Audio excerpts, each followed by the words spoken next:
Saudações, muito boa noite, caro internauta. Está no ar o Telenotícias, edição deste sábado, dia 27 de junho, para o ano 2026. Vamos juntos acompanhar as notícias que marcam a atualidade nacional e internacional. E começamos por referir que o Tribunal Distrital de Melange, terceira sessão, condenou 4 funcionários de uma instituição de ensino local pelo envolvimento numa fraude no processo de exames da 9ª classe. A decisão judicial determinou penas de prisão efetiva e o pagamento conjunto de uma indenização no valor total de 40 milhões de meticais para ressarcir os prejuízos causados ao Estado.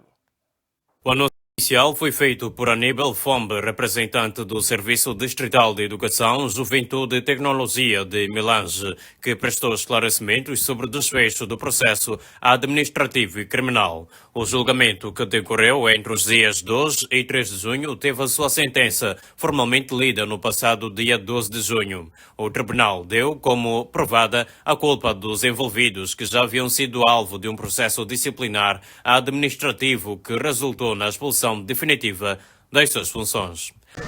Bom, nós passamos primeiro por fase de processo disciplinar, que é um processo administrativo, culminou com a expulsão dos 4 que lá estiveram envolvidos, o diretor, que é o diretor pedagógico, e 2 professores. E da sentença ficou provado que os companheiros ou o diretor pedagógico e os 2 professores realmente tiveram a culpa no cartório, sobretudo no processo de exame. As sanções foram distribuídas da seguinte forma. Diretor pedagógico. Episódios, a pena máxima para o pedagógico da escola, este vai poder cumprir 5 anos de prisão e mais 1 ano de multa, e sobre ele também pesam 10 milhões para poder reembolsar ao Estado pelos prejuízos, uma vez que todo o dano foi de 40 milhões. Diretor da escola. E ao diretor da escola também teve culpa no próprio processo, e a este teve uma pena de 2 anos de prisão, um ano de multa, e também teve a pena de poder devolver 10 milhões de meticais aos cofres do Estado pelos prejuízos. Professores, que são 2 envolvidos. E os professores também tiveram a pena de 2 anos, sem nenhum ano de multa, portanto, esses só gozam efetivamente os 2 anos de prisão, e também cada professor terá que devolver os 10 milhões, prefaz na totalidade 40 milhões, total prejuízo do próprio processo. Recorde-se, a soma das indemnizações individuais dos 4 arguidos totaliza os 40 milhões de meticais, estipulados para a compensação integral dos danos financeiros gerados ao erário público no processo de exames. Em declarações à imprensa, Aníbal Fombe sublinhou que o foco imediato das autoridades reside agora em monitorizar a devolução dos valores para garantir o ressarcimento do Estado. E, bom, como passos subsequentes, nós o que aguardamos até o preciso momento é realmente ver os valores devolvidos ao cofre do Estado, que é para realmente podermos como é que chamamos, podermos ressarcir aquilo que o Estado perdeu neste processo. O responsável aproveitou a ocasião para emitir um aviso à comunidade docente local. Apelar para que não se envolvam em qualquer que sejam manobras, nem que seja aquela avaliação, aquela que nós produzimos a nível local, não se envolvam, porque o peso é o mesmo com a avaliação dos exames. Então, é um grande favor que eu queria pedir aos professores, não se metam nem em avaliações provinciais, nem as produzidas a nível da própria escola e nem o próprio exame. Depois ficamos com frutos muito azedos. Com esta decisão judicial, as autoridades moçambicanas reforçam o combate à corrupção e à fraude académica, sinalizando tolerância zero para irregularidades que colocam em causa a credibilidade do Sistema Nacional de Ensino.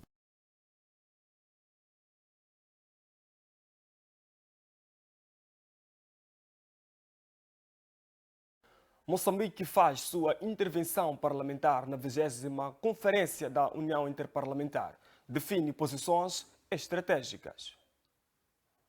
Na 20ª Conferência da PUIC, Moçambique apresentou uma intervenção estruturada, destacando a sua experiência em consolidação da paz e o seu compromisso com o multilateralismo eficaz para enfrentar os desafios globais. A intervenção baseou-se em 3 eixos: a defesa da paz e segurança internacionais, apoio a uma solução de 2 Estados para a Palestina, reforço do papel dos parlamentos na promoção legislativa dos Objetivos de Desenvolvimento Sustentável da ONU. Leonor Lopes destacou que a avaliação feita na Conferência da Organização Islâmica é positiva pela participação ativa de Moçambique, onde destacou sobre os assuntos relacionados ao Comitê da Mulher e Família. Falar do Comitê de Mulher e Família e Mulher Muçulmana é falar daquilo que toda mulher no geral vive.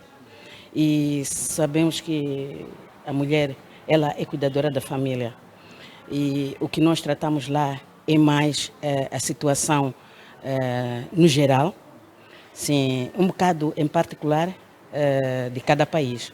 E Moçambique não está fora da linha daquilo que as outras mulheres exigem e vivem no país, e aquilo que elas são, e a responsabilidade que elas têm dentro da família e a diferença que uma mulher faz dentro da família e na política também, porque se estamos aqui é porque estamos na política e para nós exigirmos os nossos direitos temos que estar dentro da política. Isso é indispensável. Já Solimane Fonseca foi adiante, felicitando a participação de Moçambique, que esteve a alto nível, onde foi possível verificar o interesse que os outros países mostraram para com o país. O discurso da Sua Excelência Presidente da Assembleia da República foi um discurso muito aplaudido e notou-se uma atenção especial que os países membros prestaram, não é, a quanto da sua intervenção. Portanto, nós vimos o interesse que outros países têm em Moçambique e vimos também nos encontros bilaterais que tiveram lugar em que vários países manifestaram seu interesse em visitar Moçambique porque entenderam o potencial que Moçambique tem, entenderam a dinâmica do país e nos encontros bilaterais foram acordadas várias visitas de outros países, como Catar, mesmo Azerbaijão, assim como outros países africanos. Por outro lado, Paulina Abdala, conselheira diplomática, foi mais avante, trazendo num contexto mais amplo sobre os assuntos discutidos na sessão. Bom, nós fazemos uma avaliação positiva. Foram 4 dias de visita de trabalho. Esta visita tinha 2 componentes principais. A primeira era participar na 20ª sessão da Conferência dos Presidentes da União Parlamentar dos Estados-membros da OCI. E nesta sessão, Sua Excelência Presidente fez uma intervenção adstrita ao tema do evento, onde debruçou-se sobre a paz e segurança internacional, sobre a posição de Moçambique em relação à situação na Palestina, assim como sobre o papel dos parlamentos na promoção do desenvolvimento econômico e sustentável ao nível dos Estados-membros da OCI. A segunda vertente da participação de Sua Excelência Presidente estava relacionada com a manutenção de contactos e encontros bilaterais com os seus homólogos dos parlamentos da OCI que estiveram presentes aqui em Baku. E neste quadro, Sua Excelência Presidente manteve encontros bilaterais com sua homóloga do Azerbaijão, assim como com o seu homólogo do Catar, e estes encontros debruçaram-se na profundidade sobre os passos que os parlamentos de Moçambique e do Catar e do Azerbaijão devem dar com vista ao aprofundamento da cooperação interparlamentar. Portanto, tendo alcançado os objetivos que tinham sido traçados, fazemos uma avaliação muito positiva e pensamos que cabe agora fazer o seguimento daquilo que foram os consensos alcançados ao nível da conferência, assim como nos encontros bilaterais mantidos, para tornar concretos os resultados que saíram aqui da participação da Presidenta Baku. A participação reafirmou Moçambique como um parceiro global construtivo, ligando a estabilidade política ao progresso econômico e sublinhando a ação parlamentar como crucial para um futuro sustentável e pacífico.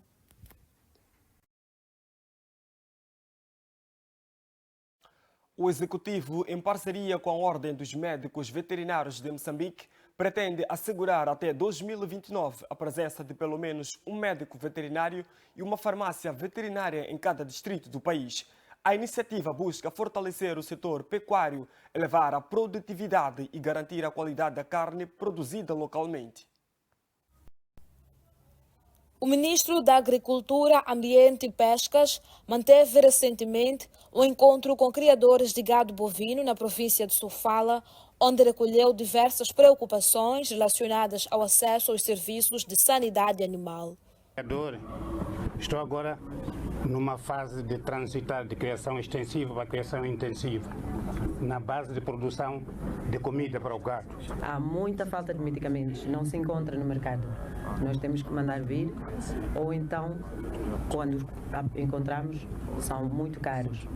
E o programa de vacinação também, às vezes, falha. Se vocês tiverem uma cooperativa de criadores, é óbvio que podem ser os donos de uma farmácia veterinária para os membros e para aqueles que não são membros. Dessa maneira, é possível apoiar, mesmo com a questão dos médicos veterinários.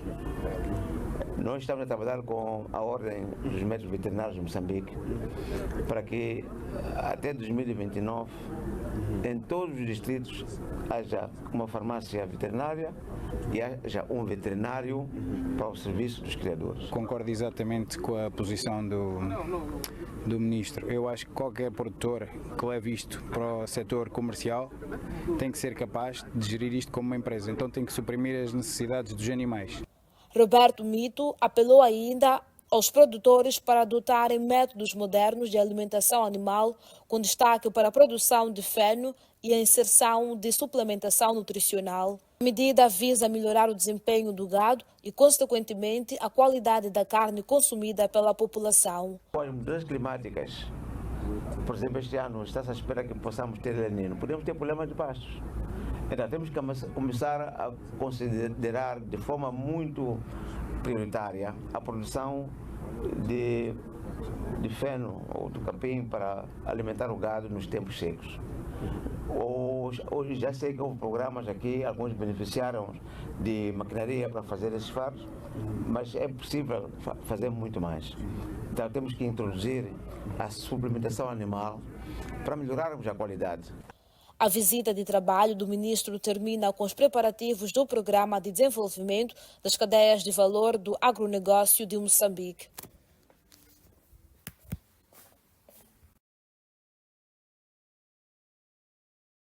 Vinte agregados familiares que tiveram as residências destruídas por chuvas fortes, ventos intensos e queda de granizo no distrito de Moembe receberam material de construção.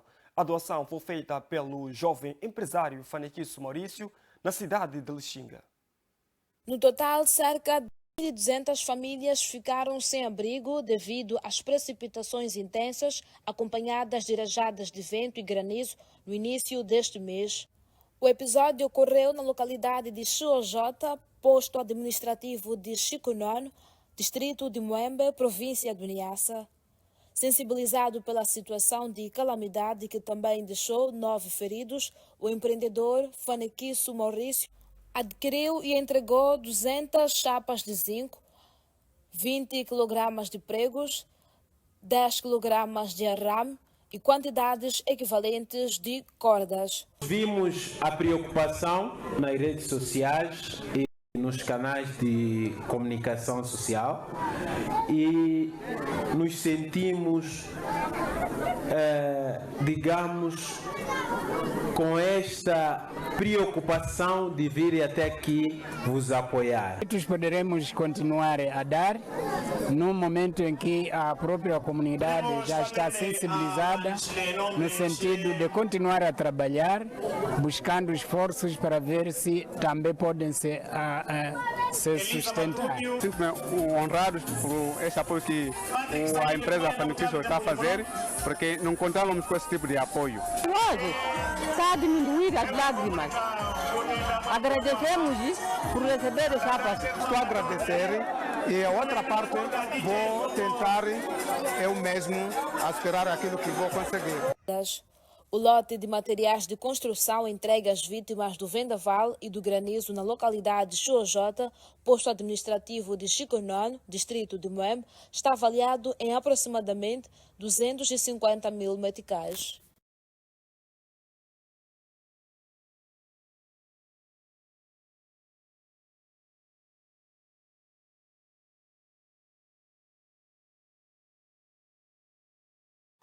O primeiro secretário do partido Frelimo ao nível do distrito da Beira oferece almoço aos formandos do Instituto de Formação dos Professores no âmbito dos 51 anos da independência. No âmbito da comemoração dos 51 anos da independência nacional, o primeiro secretário do partido Frelimo, Albertino Duarte, ofereceu almoço aos formandos do Instituto de Formação dos Professores. Albertino Duarte, primeiro secretário do partido Frelimo, disse que o gesto visa. Como sabem, depois da independência tivemos dificuldade. O povo esperava fila para comprar pão, mas hoje o povo não espera fila para comprar pão. O povo lutava para ir na loja para poder comprar comida. E o povo hoje não precisa ir na loja lutar para comprar comida. Isto significa que estamos a trabalhar e queremos continuar sempre a servir o nosso povo. São 51 anos que a Frelimo tem com a experiência de servir o povo. Por isso estamos aqui para dizer que queremos continuarmos a servir o nosso povo e viemos neste centro para podermos servir o nosso povo. Por outro lado, Albertino Duarte, primeiro secretário do partido Frelimo ao nível do distrito da Beira, disse que tem desafio de resgatar a autarquia da Beira. Falando honestamente, nós queremos ganhar a Beira. Queremos ganhar a Beira, porque nos leva muito tempo sem termos a Beira. E como as eleições se preparam, as eleições se organizam, estamos a organizar e queremos esse estudante, esse formador, que vão na comunidade para servir o povo, para o povo acreditar no governo da Frelimo, para que depois o povo vote na Frelimo para mantermos, portanto, no poder. Já os formandos que se beneficiaram do almoço manifestaram satisfeitos. Estamos lisonjeados por este momento. Agradecemos ao Partido Frelimo, em especial ao camarada primeiro secretário, Albertino, por este momento. Foi uma promessa que a promessa veio a se cumprir. Foi um momento ímpar e nós mesmos, do fundo do coração, como formadores, assim como nossos formados, estamos muito agradecidos e votem sempre. É uma grande satisfação, tanto é louvável, é louvável. E sugerimos que visitas dessa natureza acontecessem por mais vezes, porque dizer que 25 de junho é um dia comemorativo, é um dia de festa, então é uma alegria para o Instituto de Formação da Manga. Importa referir que em todos os anos o primeiro secretário do partido Frelimo, Albertino Duarte, tem oferecido almoço aos formandos do Instituto de Formação dos Professores. As imagens são José Bilho Mendes Mundai, província de Sofala.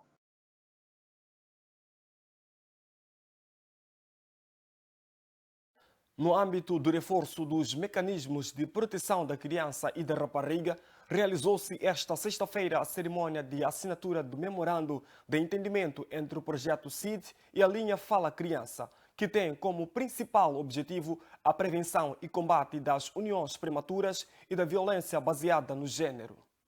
A Linha Fala Criança quer garantir que todos os que praticam contra crianças tenham o devido acompanhamento e que as vítimas passarão a ter um apoio jurídico gratuito. Além deste, terão também o apoio psicossocial. Segundo a defensora dos direitos humanos, Sheila Wilson, são vários os casos relatados por crianças, mas pouco deles têm um devido acompanhamento. Sem dúvida, a partir de agora, cada criança que for a ligar para a linha criança, a Fala Criança, terá a resposta ao seu caso, porque as crianças ligam para a linha Fala Criança para apresentar esta preocupação. E são diversos casos: violência sexual, uniões prematuras, violência baseada no género, e se espera uma resposta da linha Fala Criança. Então nós passamos a juntar a linha Criança para responder a este caso. Vamos passar a dar apoio jurídico gratuito a estes casos e garantir que cada caso que chega à linha Criança, a linha Fala Criança, tenha um desfecho, para que a justiça seja feita, porque são vários os casos que até os jornalistas reportam diariamente, casos de violação sexual, uniões prematuras, mas são poucos que chegam a transitar em julgado. Então queremos garantir que se trate as uniões prematuras como um crime que elas são. Então queremos dar justiça a esses casos. Todos os perpetradores passarão agora a responder a estes casos, porque as vítimas terão um apoio jurídico e gratuito, mas também, claro, o apoio psicossocial, que é muito importante. Esta violação cria sequelas nas vítimas que passam por elas, e uma delas são as sequelas psicológicas, os traumas. A criança ainda está em fase de desenvolvimento e passando por um abuso sexual, isto cria um trauma enorme. Então é importante também sanar esta lacuna que não se dá importância, mas é muito importante, porque a criança cresce traumatizada e a dado momento cresce isolada, já não tem aquele desenvolvimento que tinha na escola, ou até depois de crescida já não quer juntar-se a um parceiro porque teve a sua primeira relação de forma trágica, como um abuso. Ademais, reiterou a importância da observação da prevenção como forma de combater a violência baseada no género. É importante se olhar para a prevenção. Temos tocado muito no combate, sim, importante, mas é importante prevenir este tipo de ato. É importante prevenir a violência baseada no género, e sem dúvida o CID quer estar em cada escola, quer ter este contato com estas crianças, este contato direto, quer apoiar estas crianças, mas sem dúvida formar a futura geração de amanhã. Porque esta mulher que hoje se junta a uma união prematura, por talvez, geralmente nas zonas urbanas, impura-se esta criança depois de uma gravidez precoce, ela não tem noção das consequências desta união prematura. Então queremos focar assim na prevenção e também no empoderamento da criança e da mulher. Queremos trazer projetos que vão fazer com que esta criança e esta mulher aprenda a ser independente, aprenda a ter um negócio, um sustento, porque nós também entendemos que uma das causas da união prematura é sim a pobreza. A pobreza é que tem empurrado, tem feito muitos pais venderem as suas raparigas, forçarem as crianças a irem às uniões prematuras. Então, sem dúvida, vamos abraçar a prevenção e o empoderamento. Por outro lado, o representante da linha Fala Criança sublinhou que as províncias que mais observam casos de violência são Cabo Delgado e Zambésia. Sim, em número geral, o centro e o norte do país. Em primeiro lugar, o norte do país, estamos a falar da República Cabo Delgado. Talvez porque, no caso do Cabo Delgado, a situação que nós vemos agora vai agravar esses casos. E a seguir, na zona centro, a província da Zambésia. Então, temos mais casos. Mas também mesmo no sul temos tido esses.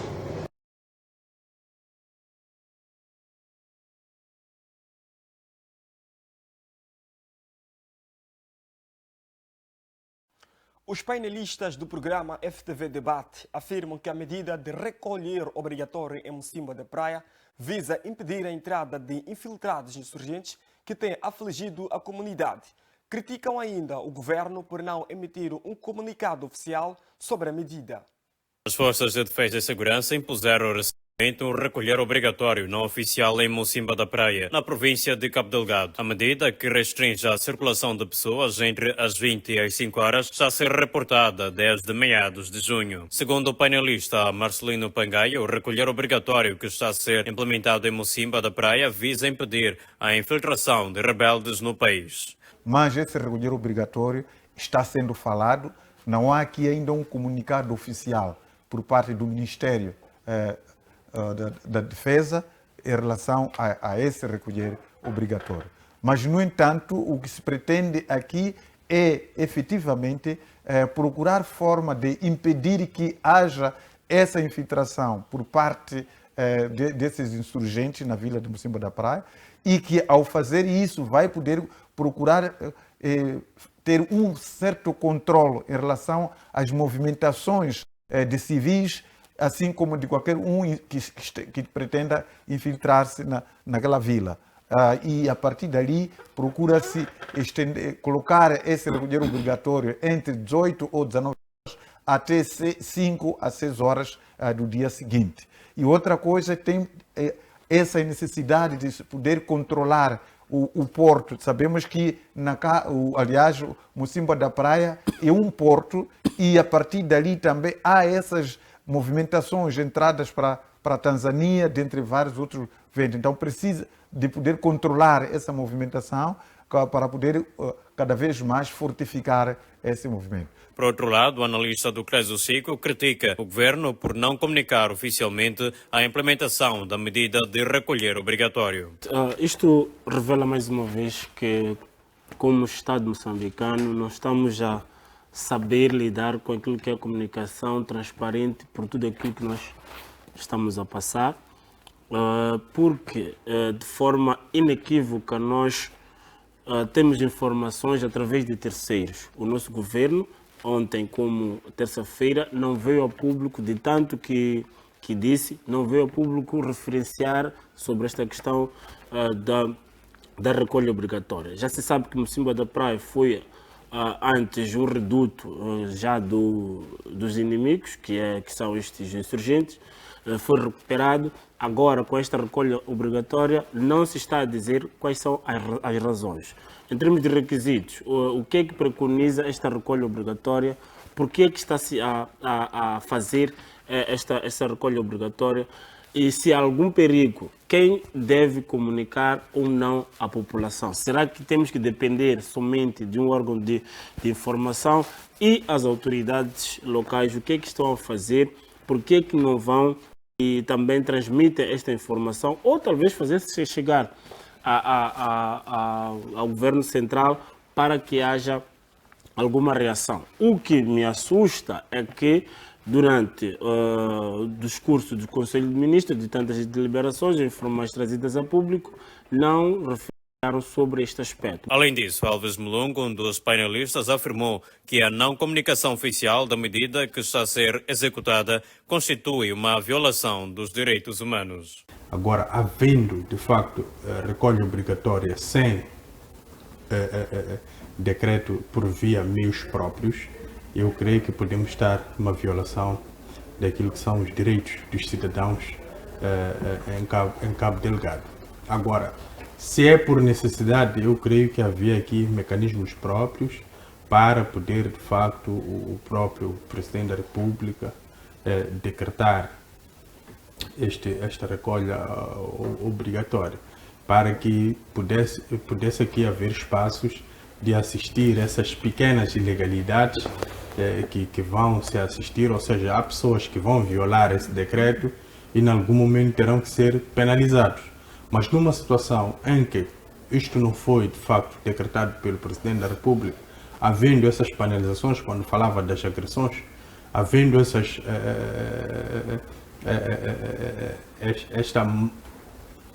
uma forma de as pessoas não cumprirem com essa recolha obrigatória, então não há como penalizar estas pessoas, porque não há um instrumento legal que regulamenta tanto o posicionamento das próprias forças de defesa e segurança, também a própria punição ou a previsão de punição a quando da violação desta questão.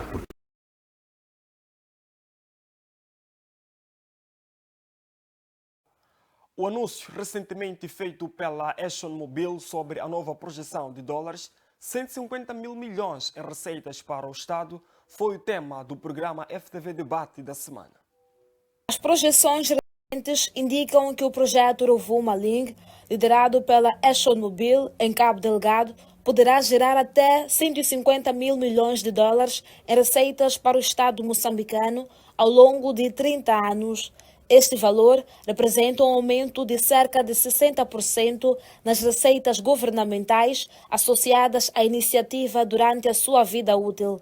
A decisão final de investimento está prevista para o segundo semestre de 2026, com o início da produção estimado para 2031. O analista Marcelino Pangaia considera um engano o anúncio feito pela ExxonMobil, alegando que a instituição ainda não criou as condições de estabilidade que possam permitir a concretização dessa projeção.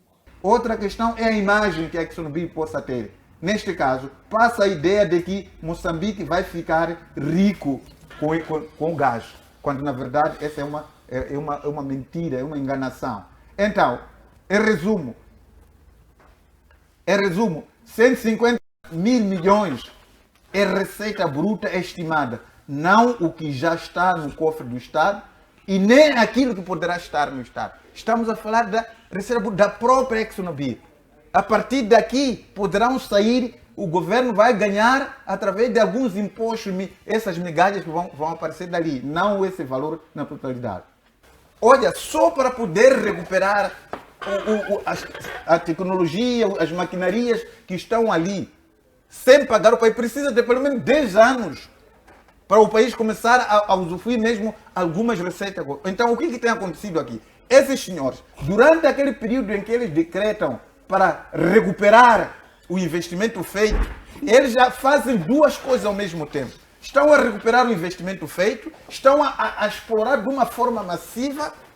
Quando chega aquele período estipulado de recuperação dos investimentos, começam a inventar histórias de saída. Por outro lado, o analista do Clésio Chico afirma que o anúncio feito pela ExxonMobil levanta suspeitas, pois o país tem vários projetos que foram anunciados mas que em nenhum momento beneficiaram a população. E é preciso desconfiar muito mesmo sobre o que estamos a ouvir destes valores. Primeiro, porque já disse aqui o professor Pangaia, várias empresas ou entidades estrangeiras que vieram para Moçambique explorar. A pergunta é, o que é que restou para o moçambicano? O que é que se fez pelo moçambicano? Quantas famílias, principalmente que estava a Vala, Queimar, quantas famílias estão beneficiadas com isto? Nenhuma. Então, por que nós vamos acreditar no investimento de 150 mil milhões de dólares norte-americanos, quando no fim do dia sabemos que esse dinheiro não vai servir para nada? Temos ainda, quanto mais dinheiro recebemos, quanto mais investimento nós temos, mais problemas sociais há neste país. Então, qual é a necessidade de vir anunciar grandes valores de dinheiro? Para mim, o importante é falar de alguns projetos instalados em Moçambique para beneficiar os próprios moçambicanos através de emprego. Seguimos com as notícias e desde já vamos acompanhar as notícias que marcam a atualidade internacional. E começamos por referir que o Uzbequistão encerrou o Fórum Internacional de Investimento de Tashkent com acordos avaliados em 37,6 mil milhões de euros. O evento reuniu investidores de mais de 100 países e reforçou a aposta do governo na atração de investimentos estrangeiros. A edição do Fórum Internacional de Investimento de Tashkent terminou com um balanço considerado histórico pelas autoridades uzbeques. Durante os 3 dias do encontro, foram assinados 116 acordos avaliados em 43,1 mil milhões de dólares, o equivalente a cerca de 37,6 mil milhões de euros. Deste total, 139 correspondem a novos projetos num valor superior a 31 mil milhões de dólares. O evento reuniu mais de 10 mil participantes, incluindo 3.802 delegados estrangeiros provenientes de 102 países, reforçando o papel de Tashkent como um dos principais pontos de encontro para investidores e parceiros internacionais na Ásia Central. Ao longo do fórum, os debates centraram-se em temas estratégicos como o acesso aos mercados internacionais, o desenvolvimento de corredores de transporte, a transição para energias verdes, o crescimento das exportações digitais e as políticas necessárias para transformar intenções de investimento em projetos concretos. Na sessão de encerramento, o presidente do Uzbequistão, Shavkat Mirziyoyev, sublinhou que a estratégia econômica do país vai além da simples captação de capital estrangeiro. Segundo o chefe de Estado, o investimento deve impulsionar a transferência de tecnologia, a inovação, a formação de competências, a criação de emprego e um modelo de desenvolvimento capaz de responder aos desafios de uma economia global em constante transformação. Concluído o fórum, o desafio passa agora da assinatura dos acordos para a mobilização de financiamento e a implementação dos projetos, um passo considerado decisivo para consolidar o crescimento econômico e reforçar a posição do Uzbequistão como destino de investimento internacional. O surto de ébola continua a agravar-se na República Democrática do Congo. As autoridades de saúde confirmaram mais de 1000 casos da doença e alertam que o pico da epidemia ainda poderá estar por vir. Enquanto a vigilância epidemiológica é reforçada, o governo endureceu as regras de viagem para tentar conter a propagação do vírus. O número de casos confirmados de ébola na República Democrática do Congo chegou a 1.155, segundo dados divulgados pelo governo. As autoridades de saúde afirmam que o reforço da vigilância epidemiológica está a permitir identificar os casos mais cedo. No entanto, admitem que a transmissão comunitária do vírus também aumentou, tornando o controle do surto ainda mais desafiante. Outro obstáculo continua a ser o rastreamento de contactos. O Ministério da Saúde informa que apenas 55% das pessoas que tiveram contato com pacientes infectados estão a ser monitorizadas, um nível considerado insuficiente para interromper a cadeia de transmissão. As autoridades acreditam que o número real de infecções pode ser muito superior ao registrado até agora e alertam que o pico do surto ainda não foi atingido. Estima-se que mais de 35 mil pessoas tenham estado em contato com indivíduos infectados. O atual surto é provocado pelo raro vírus Bundibugyo, uma variante do ébola para a qual ainda não existem vacinas nem tratamentos aprovados. A Organização Mundial da Saúde anunciou que tratamentos experimentais deverão começar a ser administrados na próxima semana. Até o momento, mais de 300 pessoas morreram e cerca de 100 recuperaram da doença. A maioria dos casos concentra-se na província de Ituri, no leste do país. Como medida preventiva, o governo congolês endureceu as regras de viagem, depois de um médico que partiu de Kinshasa ter testado positivo para ébola ao chegar ao seu destino. As autoridades apelam à colaboração da população no rastreamento de contactos e no cumprimento das medidas de prevenção consideradas fundamentais para travar a propagação da doença.